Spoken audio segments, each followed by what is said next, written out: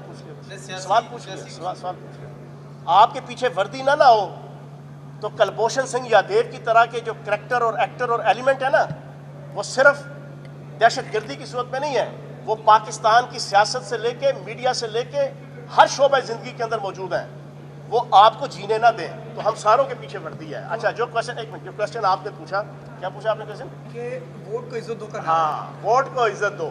اور ووٹر کو چھتر مارو, یہ ہے بیانیہ بیگم صفدر امان کا اور اس نواز شریف صاحب کا جو تاحیات اور واحیات نااہل ہو کے باہر بیٹھے ہوئے ہیں اور اس وقت مفرور ہیں. اور بھائی ووٹ کو عزت دو نا, میں 42,000 ووٹ لے کر آیا ہوں, عزت کرو میری. بیگم صفدر امان صاحبہ, آپ اپنے ورکروں کو کہو کہ وزیر اعظم پاکستان عمران خان صاحب کی, وزیر اعلیٰ پنجاب سردار عثمان بزدار صاحب کی اور مجھ ناچیز فیاض الحسن چوہان کی, سارے نون لیگ کے لوگ اپنے بیانیے کے مطابق جھک جھک کے کورنش بجا کے عزت کیا کریں, کیونکہ ووٹ کو عزت دو. ہم ووٹ لے کر آئے ہیں, میں 42,000 ووٹ لے کر آیا ہوں, عمران خان صاحب لاکھوں ووٹ لے کر آئے ہیں, 4 جگہوں سے الیکشن 5 جگہوں سے جیت کے آئے ہیں. تو اگر تو بیگم صفدر امان اور نون لیگ نااہل لیگ اگر اپنے بیانیے میں سچی ہے تو پھر جناب والا گھر بیٹھو آرام سے خاموشی سے, اسمبلیوں کے اندر حمزہ شہباز صاحب کو اور شہباز شریف صاحب کو اپنی ذمہ داری پوری کرنی دو اور خاموشی سے جناب یہ 5 سال پورے کرو. اپنی دفعہ تو جناب دوسروں کو نصیحت اور خود میاں فضیت. اب جب ووٹ کو عزت دینے کی باری آئی ہے تو پھر آپ اس کے خلاف سازشیں کرتے ہیں. آخری سوال, چوہان صاحب یہ بتائیے گا کہ نیب نے وزیر اعلیٰ پنجاب عثمان بزدار کو بھی بلا لیا ہے, بادام افواہ بھی جو ہے بن رہا ہے, تو بتائیے گا کیا کہ ہٹانے کا جواز نہیں بنایا جا رہا ہے؟ اچھا جی, آخری کوشچن ہے, خاموشی سے سارے دوست سن لیں. پہلی بات تو یہ ہے کہ پچھلے کئی APC کا بھی سوال کر رہے ہیں. پہلی بات تو یہ ہے کہ میں کئی دنوں سے یہ بیان کر رہا ہوں, وزیر اعلیٰ پنجاب سردار عثمان بزدار صاحب کو نیب نے بلایا, ایک ڈسٹنکشن آپ کو نظر آئی, ایک فرق نظر آیا. ایک طرف آل پاکستان لوٹ مار ایسوسی ایشن کو بلایا جاتا تھا, شہباز شریف صاحب, نواز شریف صاحب, حمزہ شہباز صاحب, احسن اقبال صاحب, رانا ثناء اللہ صاحب, میاں جاوید لطیف صاحب, ٹھیک ہے جی, ان ساروں کو, آصف زرداری صاحب, بلاول زرداری صاحب, سارے جانے سے پہلے کہتے تھے ہائے میری امی تھے, ہائے میری خالہ, مجھے کیوں بلایا, مجھے کیوں نکالا, ٹھیک ہے نا جی. یہ ساری پشتو اور غزل سن کے جناب کان پک جاتے تھے. پھر جس دن پیشی میں جانا ہوتا تھا جناب ایک نئی غزل آتی تھی, ہمیں نیب نے بلایا ہے. اب یار خاموشی سے سنے سارے, ہمیں نیب نے بلایا ہے اس وجہ سے قیامت آ جائے گی, ہمیں نیب نے بلایا ہے اس وجہ سے جمہوریت خطرے میں پڑ جائے گی, ہمیں نیب نے بلایا ہے اس وجہ سے 18ویں ترمیم خطرے میں پڑ جائے گی, ہمیں نیب نے بلایا ہے اس وجہ سے ریاست پاکستان نعوذ باللہ معاذ اللہ جنت خطرے میں پڑ جائے گی, ہمیں نیب نے بلایا ہے تو پارلیمانی سسٹم خطرے میں پڑ جائے گا. یہ اس نرگسیت کا شکار ہوتے تھے. لیکن وزیر اعلیٰ پنجاب سردار عثمان بزدار صاحب نے ایسی کوئی ایکٹیویٹی, ایسی کوئی الفاظ, ایسے کوئی کلمات, ایسے کوئی جملے اپنے منہ سے نہیں نکالے. اور میں ایز اے ترجمان پنجاب حکومت اور ان کا ترجمان, پچھلے 1 ہفتے میں ایک لفظ بھی آپ نے نیب کے خلاف آپ نے ہماری طرف سے نہیں سنا. ایک فرق تو یہ واضح ہے. دوسرا, ابھی ایک پروسیس چلا ہے, ابھی پری میچور ہے, نہ وہ ملزم ہے نہ وہ مجرم ہے. تو انشاءاللہ نیب کی, آئین کی اور قانون کی